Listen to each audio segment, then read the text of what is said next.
turning in the card on Jamarco Jones, where the three of us would pick Ohio State's left tackle in the NFL draft. We have it written down right here. Let's turn in the card and see who gets Jamarco Jones.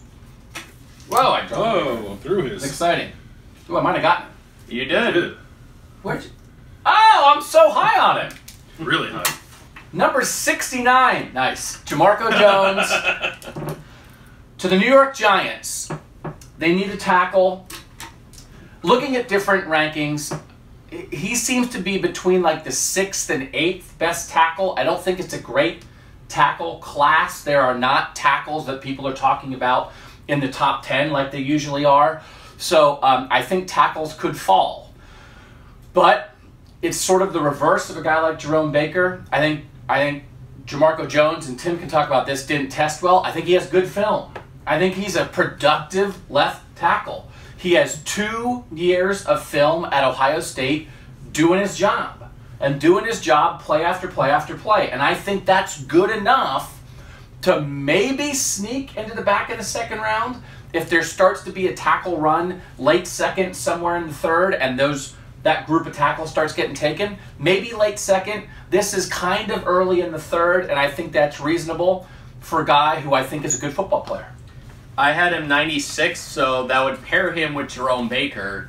And I think what stood out in my mind, like you said, it's the opposite.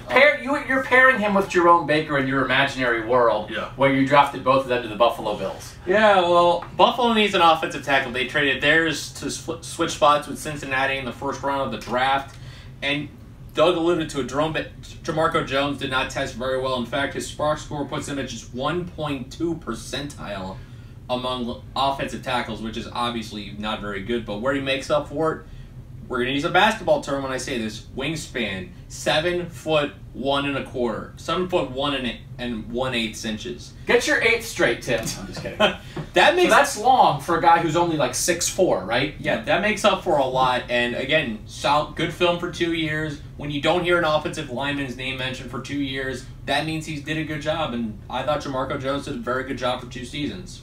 I think the lack of depth for tackle will help him. I had him in the 4th round, number 101 overall, so that's the first pick in the 4th round, I think, to the Green Bay Packers.